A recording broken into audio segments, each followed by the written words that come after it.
Bonjour, mon nom est Carl Méville-Dechaine. Je suis un expert en développement de commerce international, reconnu au Canada et à l'étranger pour ses compétences. Mon expérience provient de nombreuses années de travail au sein de sociétés de commerce international spécialisées en agroalimentaire. On importait de Chine des champignons pour les pizzerias en Amérique du Nord au début des années 90, alors que personne ne considérait la Chine avec beaucoup d'importance. Nous avons évolué au cours des années. On a travaillé à la mi-90, au début des années 2000, avec des produits agroalimentaires biologiques certifiés. Encore une fois, un peu en devant de la vague. On faisait du café biologique et équitable avant que le mot équitable soit si aisément galvaudé un peu partout. On s'est spécialisé au cours des années en café instantané en vrac pour l'industrie de la saveur. Le café qui va dans la préparation de crème glacée ou de yogourt, par exemple. L'origine de ces produits étant mexicaine ou indienne dans notre cas, nous avons été les premiers à importer des cafés d'origine indienne en Amérique du Nord, quand même.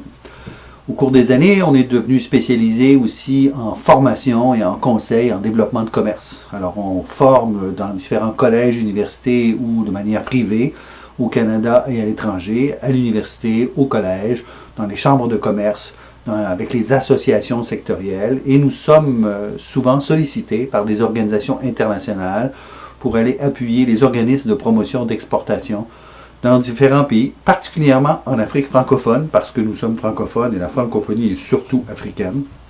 Au cours des années, nous avons fait des projets au Liban, en Tunisie, en Algérie, au Maroc. Nous avons fait des projets au Sénégal, en Côte d'Ivoire, au Burkina Faso, où on a été engagé pour rédiger les stratégies nationales de l'exportation pour le pays. On a travaillé au Tchad avec les Nations Unies, récemment aussi au Kosovo pour les Nations Unies, encore une fois.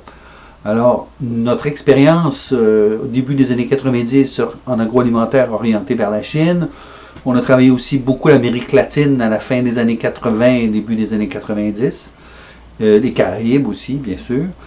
Et depuis maintenant, presque une vingtaine d'années, on travaille sur le continent africain avec une expertise peu commune à ce sujet et on a intégré différentes organisations de promotion ici au Canada, le Forum francophone des affaires, le Conseil national canadien qui organisait nombreuses missions sur le continent africain.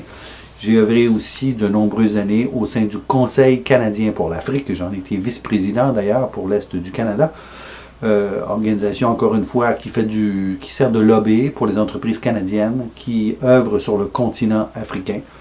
Alors, lobby au sein des gouvernements provinciaux, fédéraux, un peu partout au pays, et qui reçoit des missions ministérielles africaines et qui amène des missions de gens d'affaires canadiens sur le continent africain dans plusieurs secteurs, que ce soit l'aéronautique, l'ingénierie, le pétrole, le gaz, l'éducation, la santé et autres types de services.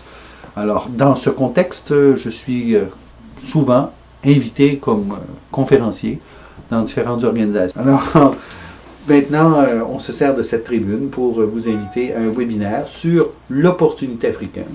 On vous invite donc à venir nous rencontrer et de participer à cette activité qui certainement sera éclairer les gens, particulièrement d'ici du Canada, sur l'opportunité africaine et l'inverse aussi, de permettre aux Africains de percevoir comment l'entreprise canadienne voit l'opportunité sur le continent africain.